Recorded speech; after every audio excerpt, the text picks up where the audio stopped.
الحمد لله الحمد لله الذي هدانا لهذا وما كنا لنهتدي لولا أن هدانا الله ونشهد أن لا إله إلا الله وحده لا شريك له ونشهد أن سيدنا وسندنا وقائدنا ومولانا محمدا صلى الله عليه وسلم عبده ورسوله وصلى الله تعالى على خير خلقه سيدنا محمد وآله وصحبه أجمعين أما بعد قال الله تبارك وتعالى في كلامه المجيد والفرقان الحميد إلا الذين تابوا وأصلحوا واعتصموا بالله وأخلصوا دينهم لله فأولئك مع المؤمنين صدق الله العظيم. وقال حبيبنا صلى الله عليه وسلم إنما الأعمال بالنيات أو كما قال عليه الصلاة والتسليم. معزز مکرم سامعین کرام، نوجوان ساتھیوں، معصوم بچوں اور گھروں میں سننے والی پردہ نشین ماں بہنیں، میں نے سرکار دو عالم صلی اللہ علیہ وسلم کی ایک حدیث، قرآن پاک کی آیات آپ کو پڑھ کر سنائی۔ اس کی روشنی میں آپ حضرات کو کچھ باتیں عرض کرنے کی کوشش کروں گا، اور اس جمعہ میں جو میرا موضوع ہوگا وہ ہے اخلاص کی اہمیت و فضیلت۔ محترم سامعین، سرکار دو عالم صلی اللہ علیہ وسلم کی ایک حدیث ہے جس کے راوی سیدنا حضرت ابو ہریرہ رضی اللہ تعالی عنہ ہیں۔ حدیث کچھ اس طرح ہے: عن ابی ہریرہ رضی اللہ عنہ قال قال رسول اللہ صلی اللہ علیہ وسلم ان العبد اذا صلى في العلانیۃ فاحسن وصلى في السر فأحسن قال الله تبارك وتعالى هذا عبدي حقا۔ اس حدیث سے متعلق پہلے کچھ باتیں آپ اپنے ذہن میں رکھ لیجئے۔ یہ جو حدیث ہے یہ حدیث قدسی ہے۔ یوں تو تمام احادیث کا مرتبہ، ان تمام باتوں کا مرتبہ جو میرے اور آپ کے آقا سرکار دو عالم محمد رسول اللہ صلی اللہ علیہ وسلم کی زبان مبارک سے جو باتیں نکلی ہیں ان کا مرتبہ بہت بلند ہے، لیکن ان تمام احادیث میں حدیث قدسی سب سے بلند ہے۔ تو یہ جو حدیث میں نے آپ کے سامنے پیش کی ہے یہ حدیث قدسی ہے۔ کسے کہتے ہیں حدیث قدسی؟ اللہ کے رسول صلی اللہ علیہ وسلم جسے اللہ سے فرشتوں کے ذریعے حاصل کرے، یا دوسرے الفاظ میں یوں کہہ لیا جائے کہ رحمت للعالمین کے الفاظ ہوں اور رب العالمین کی بات ہو، یعنی اللہ رب العزت کی بات کو محمد رسول اللہ صلی اللہ علیہ وسلم اپنے الفاظ میں بیان کر رہے ہوں اور اسے اللہ کی طرف منسوب کر دے، یعنی قال اللہ تعالی اس طرح کہہ کر، تو اسے حدیث قدسی کہتے ہیں۔ تو احادیث میں حدیث قدسی کا مرتبہ بہت زیادہ ہے، تو آپ سمجھ لیجئے کہ اس کے اندر جو بات بتائی جا رہی ہے وہ بھی بہت زیادہ اہم ہوگی، قابل توجہ ہوگی۔ وہ کیا ہے؟ آپ صلی اللہ علیہ وسلم نے فرمایا ان العبد، جب کوئی بندہ، اللہ کا مقبول پسندیدہ پیارا چہیتا بندہ، صلی نماز پڑھتا ہے فی العلانیتی لوگوں کے مجموعے میں، مسجد میں، لوگوں کے سامنے، فاحسن اچھی طرح نماز پڑھتا ہے، وصلی فی السر اور جب وہ تنہائی میں نماز پڑھتا ہے، اکیلے میں نماز پڑھتا ہے، گھر پر نماز پڑھتا ہے، جہاں پر کوئی اس کے سامنے موجود نہیں ہوتا، صرف وہ اکیلا تنہا موجود ہوتا ہے، رات کی تنہائی ہو یا پھر دوسرا موقع ہو، جب وہ اکیلے نماز پڑھتا ہے فَأَحْسَنَ، تب بھی اچھی طرح نماز پڑھتا ہے۔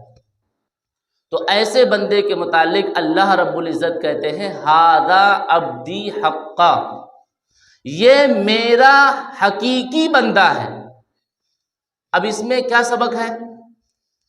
لوگوں کے سامنے جو اعمال، جو عبادات ہم اللہ رب العزت کے لیے کر رہے ہیں اس کو صحیح طور پر کر رہے ہیں، اس لیے کہ لوگوں کی نظر ہے، لوگوں کے سامنے ہے، لیکن اسی عبادت کو جب ہم تنہائی میں کر رہے ہیں تو یہاں پر ہمارا امتحان ہے، کیا آپ واقعی اس عبادت کو اسی طرح کر رہے ہو جس طرح لوگوں کے سامنے کر رہے تھے، یا الگ میں جلدی جلدی رکوع سجدہ کر کے نماز ختم کر لیے؟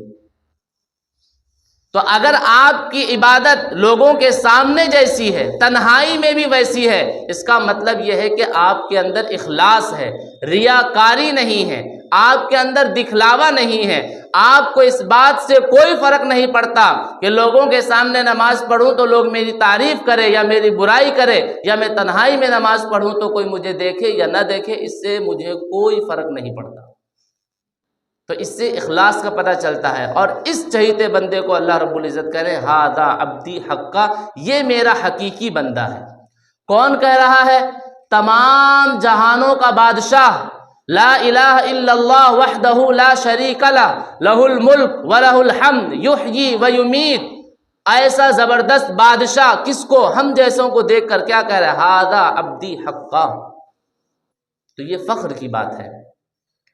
حضرت فقیہ الزمان حضرت علامہ خالد سیف اللہ صاحب رحمانی مد ظلہ العالی فرماتے ہیں کہ یوں تو آپ صلی اللہ علیہ وسلم کی تمام احادیث میں آئے ہوئے احکام یہ ہمارے لیے قابل عمل ہے، بابرکت ہے، لیکن احادیث میں حدیث قدسی کا مرتبہ بلند ہو جاتا ہے، اور یہ حدیث تقریباً سینکڑوں ہیں، بہت زیادہ ہے۔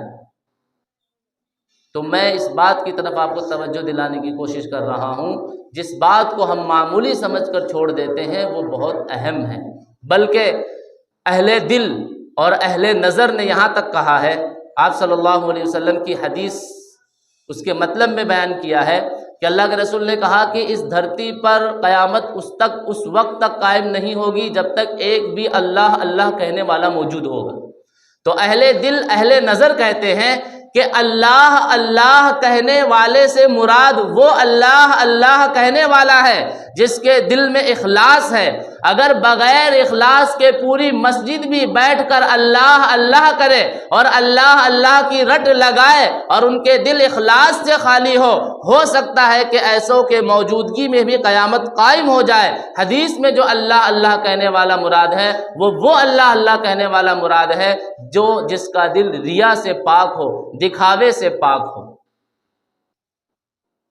رسول اللہ صلی اللہ علیہ وسلم نے فرمایا انما الاعمال بالنیات، اعمال کا دار و مدار نیت پر ہے۔ ایک کام جو ہم کر رہے ہیں، بہت بڑا سے بڑا کام کر رہے ہیں، لیکن ہماری نیت خراب ہے تو اس پر آپ کو ثواب نہیں ملے گا، بلکہ وہ کام آپ کے لیے وبال جان ہے۔ لیکن ایک چھوٹا سے چھوٹا آپ کام کر رہے ہیں، آپ کی نیت درست ہے، آپ کا دل صاف ہے، ریاکاری نہیں ہے، دکھلاوا نہیں ہے، تو اس پر آپ کو ثواب ملے گا۔ اور شریعت کا یہی مزاج ہے۔ قرآن کریم میں اللہ رب العزت نے کہا لِيَبْلُوَكُمْ أَيُّكُمْ أَحْسَنُ عَمَلًا، قرآن کریم نے یہ نہیں کہا لِيَبْلُوَكُمْ أَيُّكُمْ أَكْثَرُ عَمَلًا، احسن کا لفظ استعمال کیا۔ اللہ آزماتا ہے آپ کو تاکہ وہ دیکھے کہ تم اپنے عبادات میں کتنے بہتر ہو، کتنے زیادہ ہو۔ نہیں، ایک موقع پر حضرت عمر رضی اللہ تعالی عنہ اور خلیفہ اول حضرت امیر المؤمنین ابو بکر صدیق رضی اللہ تعالی عنہ کی بات آتی ہے، تو اس موقع پر حضرت ابو بکر کے متعلق حضرت عمر کے ذہن میں یہ بات آتی ہے کہ آج سرکار دو عالم صلی اللہ علیہ وسلم نے اللہ کے راستے میں سامان مانگا ہے اور اللہ نے آج مجھے خوب دیا ہے، آج میں اللہ کے راستے میں زیادہ دوں گا اور حضرت ابو بکر سے آگے نکل جاؤں گا۔ میں قربان جاؤں صحابہ کی اس پاکیزہ جماعت پر جو لوگوں سے مال و دولت میں آگے بڑھنے کے خواہش مند نہیں تھے، عزت میں آگے بڑھنے کے خواہش نہیں تھے، بلکہ اعمال میں آگے بڑھنے کے خواہش تھے۔ حضرت ابو بکر کے مقابلے میں حضرت عمر زیادہ مال لا کر دیتے ہیں، اپنے مال کا آدھا حصہ لا کر دے دیتے ہیں، اور حضرت ابو بکر صدیق رضی اللہ تعالی عنہ اپنے گھر میں جو کچھ ہوتا ہے وہ لا کر سامنے رکھ دیتے ہیں۔ حضرت عمر کا آدھا حضرت ابو بکر کے پورے سے بھی زیادہ تھا، لیکن آپ صلی اللہ علیہ وسلم نے سوال کیا کہ اے عمر اپنے گھر والوں کے لیے کیا چھوڑ کر آئے ہو؟ حضرت عمر نے کہا اللہ کے رسول جتنا تھا آدھا لا کر رکھ دیا ہوں۔ اور جب حضرت ابو بکر صدیق سے سوال کرتے ہیں کہ اے ابو بکر آپ اپنے گھر والوں کے لیے کیا چھوڑ کر آئے ہو؟ تو حضرت ابو بکر صدیق کہتے ہیں اللہ اور اس کے رسول کا نام چھوڑ کر آیا ہوں، جتنا ہے سب لے کر آیا ہوں۔ دیکھنے میں زیادہ حضرت عمر کا ہے اور دیکھنے میں سب سے زیادہ کم حضرت ابو بکر کا ہے، لیکن پھر بھی حضرت عمر ابو بکر سے آگے نہیں بڑھ پائے، اس لیے کہ شریعت کا مزاج جو ہے وہ زیادہ کا نہیں اچھا کا ہے، احسن کا ہے۔ تو اللہ رب العزت نے کہا لِيَبْلُوَكُمْ أَيُّكُمْ أَحْسَنُ عَمَلًا، کہ اللہ دیکھنا چاہتا ہے کہ تم میں اچھے اعمال کون کرتا ہے۔ اور جب بندے کے اندر اخلاص آتا ہے، جب بندے کے اندر للہیت آتی ہے، تو اللہ رب العزت اسے اپنے پاس مقبول و محبوب بناتے ہی ہیں۔ مخلوق خدا میں بھی اس کی شہرت ہوتی ہے، بلکہ علماء لکھتے ہیں کہ دشمنوں میں بھی اللہ اسے مقبولیت عطا کر دیتے ہیں۔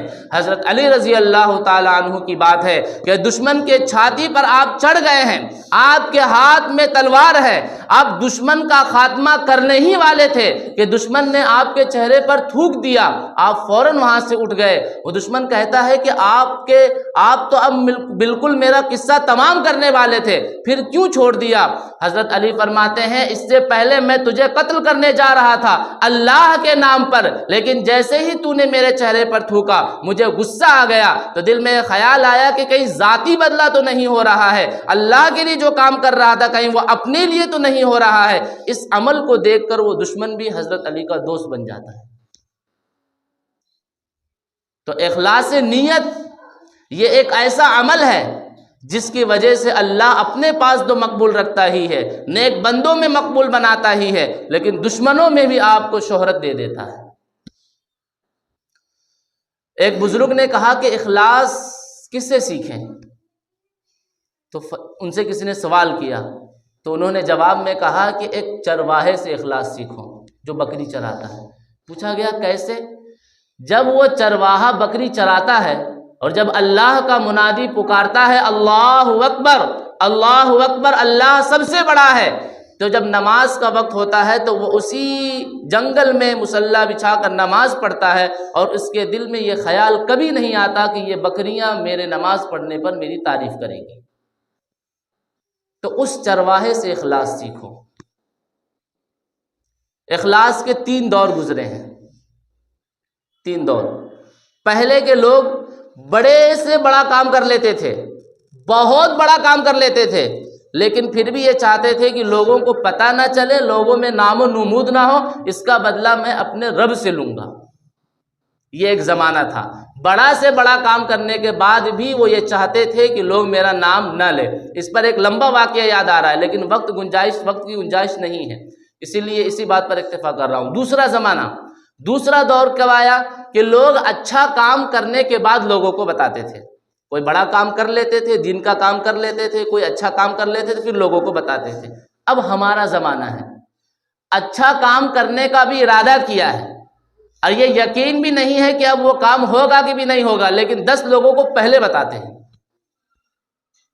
پہلے کہا جاتا تھا نیکی کر دریا میں ڈال، لیکن اب کہا جاتا ہے نیکی کر دنیا کو دکھا۔